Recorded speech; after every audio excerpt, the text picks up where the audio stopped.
It is with great pride and a humble spirit that the University of Tampa confers an honorary degree today to a very special person, Her Excellency Ellen Johnson Sirleaf.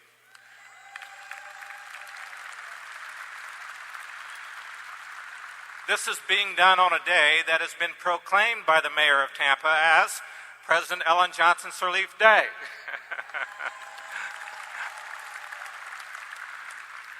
The honorary degree is the highest honor that the University of Tampa bestows. It is conferred on individuals of special merit who have gained substantial recognition and whose achievements embody the values of the university.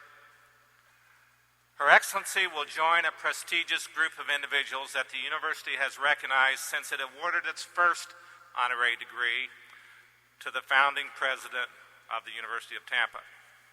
We do not take such acts lightly at the University of Tampa. Honorary degrees are given to those persons who have led lives of great distinction. Her Excellency Ellen Johnson Sirleaf is an extraordinary world leader. And because of her great impact on her country and its people, and her work for peace and social justice, we have chosen for her the degree of Doctor of Humane Letters.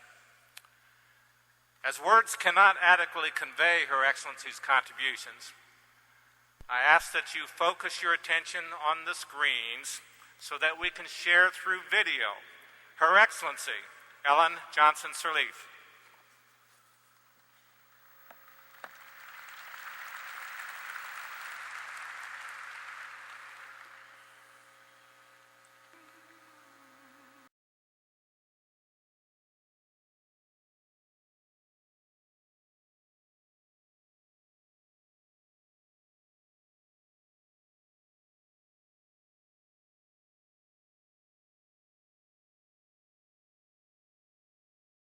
How can I give you words of assurance that would help to guide you through this rough patch as we await a global upswing and better days?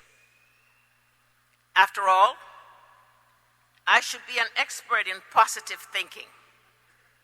I am president of a country which, having experienced economic freefall for a decade, engaged in total self-destruction over the course of the following 14-year civil war.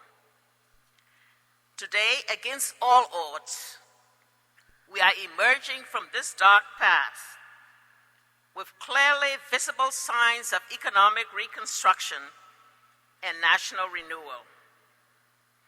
In similar manner, I was an avowed optimist to have believed in 2005 that as a woman I could run for president of Liberia and win. But against all odds, I did.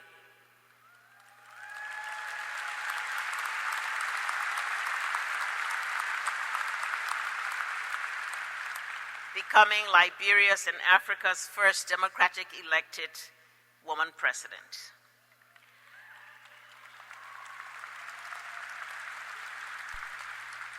I therefore believe that this global financial storm will indeed pass. For those among you who have found a job, I congratulate you because you have worked hard and you deserve to be rewarded. Not all of you would have landed that perfect job, but that will come if you're willing at this juncture to accept what's available and to build upon your skills while positioning yourself for that dream job for which you will be better prepared when the global economy rebounds, and believe me, it surely will. Don't be deterred in looking for work merely because it is not in the area you studied.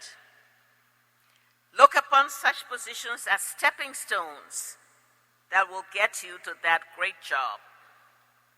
Among the many things you might consider are to continue to utilize the university's Career Counseling Center in your search for a better job. To network, to learn about job openings and other opportunities, to attend seminars and workshops to enhance your skills, to volunteer, to consider public service and what you can do for your country. For example, I urge you to consider working overseas in a developing country such as my own for a time to share your knowledge and experience with people who need so much and have so little. You too would be enriched and more informed by such experience. Ultimately, though, what is important is to do something that you enjoy. A job you won't mind getting out of bed every morning to go to, and where the hours fly by so fast that you don't notice the time and you keep on working. I believe that you can find that kind of personal satisfaction in your work, and you will. It is also encouraging that during this recession, there are certain industries that continue to hire, which are the healthcare and teaching professions, areas in which your university excel in its quality education. I read that major universities are proving to be recession-proof. My hunch is that many of you young people finding the job market tight have opted to continue your education to make yourself more marketable down the road. We hear more and more that having only a bachelor's degree is not sufficient in a competitive global job market. So getting a master's is indeed essential. That is one option. Let me say to you, proud parents, a big congratulations for a job well done in supporting your child's education up to this point. For those of you who might have thought that you would turn that extra bedroom into a workspace, please hold up a minute. Especially if your graduate has to move back home because he's waiting to land that important job for which he has prepared so much. My dear friends, in addressing this graduating class of 2009, I hope that my own life can serve as an example and an inspiration to you to never, never give up on your dreams. To stand up.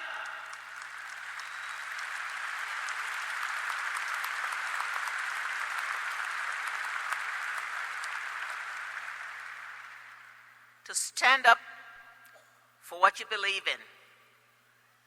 To have the courage of your conviction. And to persevere through good times and bad.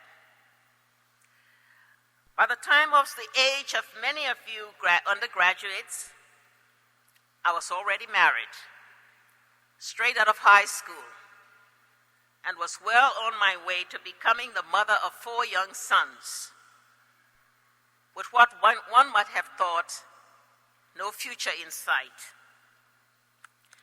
As my more affluent friends went abroad to study, many to this country, I had to go to work in order to make ends meet.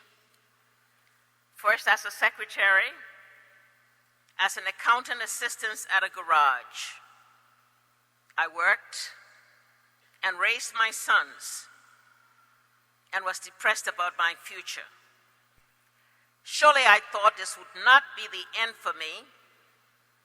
I had always believed in my potential, And I knew it did not lie in a deadbeat job raising children, however much I loved my boys. My first chance to change the course of my life came when my husband was awarded a government scholarship to pursue his master's at the University of Wisconsin at Madison. I applied for one too, so that I could accompany him and further my studies.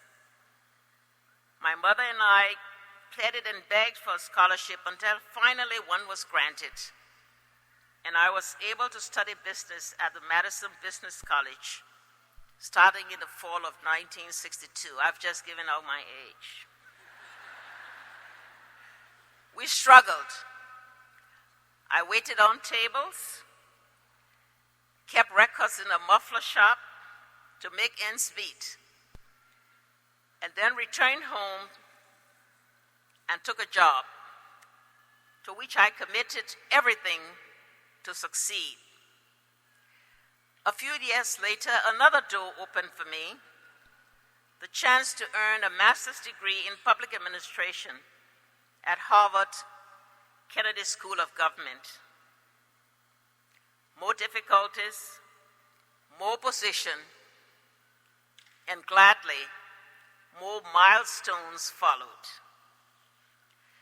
As the records show, early 2005, when I ran for the presidency, the odds were solidly against me. But undaunted, I threw my hat into the ring. One woman against a slew of men, some of them very well funded. Yet, we were convinced, I and the thousands and thousands of women who supported me, that this time around, things would be different. This time, our time had come.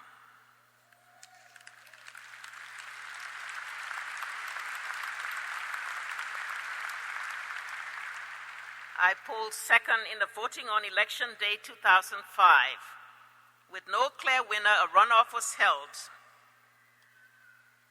And on November 8, I won, receiving over 60% of the vote, and was subsequently declared the 23rd president of the Republic of Liberia on my inauguration day, January 16, 2006.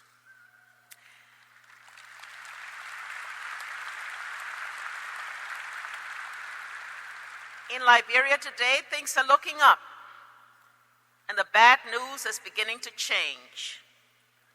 We are well on the path to fulfilling some of our promises, having launched a poverty reduction strategy covering peace and security, economic revitalization, governance and the rule of law, and infrastructure and basic services. We are well on the path of removing from the backs of this and future generation the hefty $4.9 billion 20 years unserviced external debt which we inherited. So you see, dear friends, ladies and gentlemen, I rose from a desperate housewife to become the president of my country.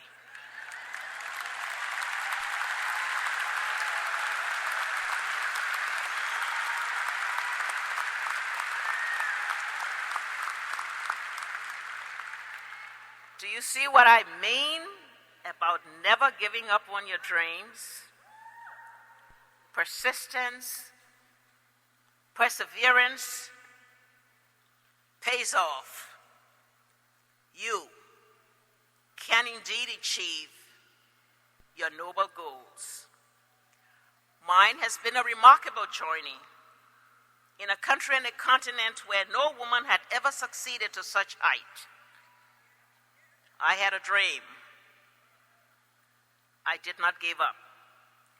This, in essence, is my message to you. Hang on to that dream. Hang on to those goals. Be persistent. Be committed, and you will get there. One of my greatest commitments as president is to provide a decent education to the children of Liberia. especially the neglected girl child, and to encourage more young women to postpone motherhood and complete their education, quite a reversal of my own. In looking out at this graduating class, I see many, many young women, as many as men, perhaps, and this is so wonderful. That is the statistics which we, in my part of the world, can only dream about, pray for, and aspire to. We remain hopeful that someday in the not-too-distant future, the dream for all the women of our children and the young girls will come to pass, that they too will have equal opportunity to get the quality education as those of their counterparts.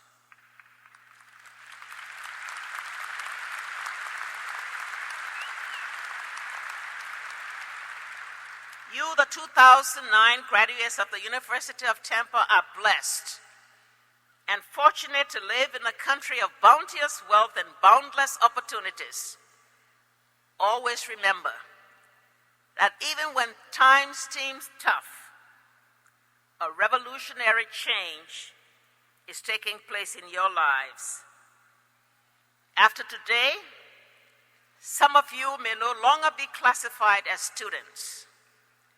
As you move from the classroom into the real world, as you transition from student to employee, it is important that you continue to expand your knowledge and horizons, that you get involved, because life is not a spectator sport. It is important that you remain competitive by embracing innovation. On your road to success, think of the many ways you can use your creative energies. And above all, and in all things, be true to yourself and to your values. To the faculty and staff of this great university, I say thank you for educating and preparing this fine corps of graduates to take their place in the professional world. To the proud parents, grandparents, family, and friends, bravo for a job well done.